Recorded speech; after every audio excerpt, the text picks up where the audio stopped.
What if I told you there was a game where you had to fight off bosses such as a pyromaniac, voodoo person, machine gun gangster, green guy that spins around, and flying dude that is half metal? Oh, well, I wasn't talking about that. I actually meant Sly Cooper's green pyromaniac voodoo gangster metal guys, but nice try. Sly Cooper, Sly Raccoon for my tea and crumpet eating friends across the pond who think I just swore apparently, is a game where you play as a raccoon with a longer criminal record than Hannibal Lecter and Charles Manson combined. Oh, and it's rated E? Tell me more about why we were raised by raccoon Nicolas Cage. Our story begins with Sly watching his family's slow, painful deaths and thus becoming Batman, but furrier. Don't feel too bad though, rumor has it Sly's parents were some of the most dangerous wheelchair and Girl Scout cookie thieves in the world. The Friendly Five, our heroes, break into the Coopers and take back what was stolen, also stealing the Thievius Raccoonus. Each of the 5 members takes a page, and luckily this is only a 5-page book, which makes for a perfect game length. By the way, why are they just holding parts of the book if they want to get back at the Coopers so bad? Freaking burn it, dummies. Not like you're going to use the magic art of crawling along walls that are glowing blue. 4 of you would snap a branch that you were trying to slide across in about a second. Sly drags along his 2 innocent servants that he picked up from the orphanage in order to help him do his bidding. Bentley, the brawn, and Murray, the brains.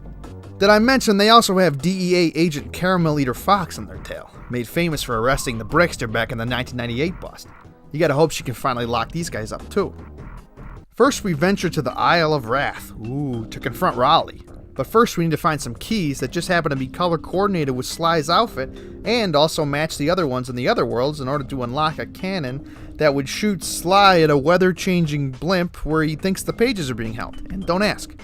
Some of the keys are just kind of hanging around in these cages and pretty well guarded to be honest, but then there's ones like this that are just like floating underwater.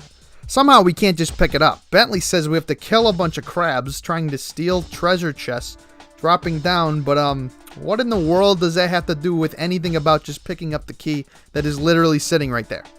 Also, whose submarine is this? Anyways, we rudely interrupt Raleigh from his Netflix binge of Fuller House Season 2, who's pretty easy, but I do like that hat, man. I don't know why, but he decides to tell us where Mugshot is next, which, we were trying to give Bentley some purpose to do here, but, on the other hand, Turtle Soup is pretty good. Next, we go to Dog Las Vegas, and same deal. Some keys are just kind of lying around. And then also, there's this one which, why in the world would a bunch of gangster thug guys offer a key to their boss's stash in a challenge for a race? Why is any of this a good idea? Why do they even have a key? Also, I gotta say, how is Mugshot still in business running a casino that literally no one can get in? And if you do get in, you'll get death by firing squad. Do you not know that casinos make money by letting people in? Anyways, we fight Mugshot, who appears to have skipped leg day for about 30 years, in a machine gun boss fight, still rated E for everyone, obviously. He then tells us the location of the next villain, Ms. Ruby, like again, keep your mouth shut. We move on to Voodoo Island. Here we get to roll around at the speed of sound, got places to go, gotta follow my rainbow, and also play the Wrath of Cortex of Sly missions. You got this one where you have to ride a hovercraft boat thing on top of another boat thing shooting ghosts. You got this other part where you have to murder chickens and avoid suicide bomber roosters, and I'm not making this up. And then also there's this other part where you have to get on another boat thing and run down a bunch of fish in order to light some torches to fight voodoo. Which again, don't ask. Just a smile away to Bentley. He's trying his best. But everyone's favorite boss fight in the history of Sly games. That is until the Grizz shows up.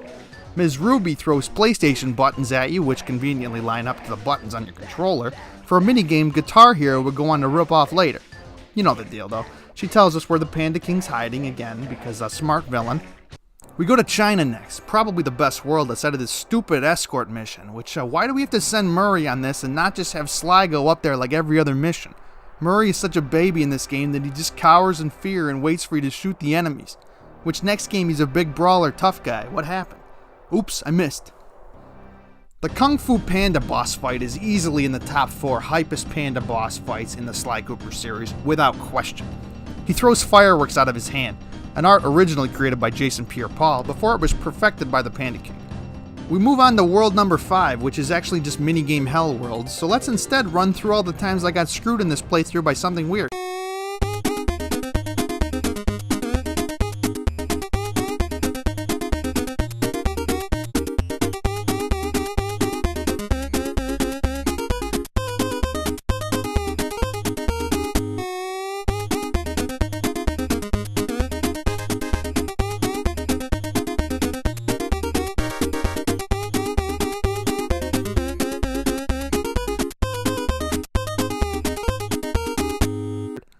The final boss is pretty cool too, I guess. The end. Where does Sly Cooper and the Thievius Raccoonus go on the wall?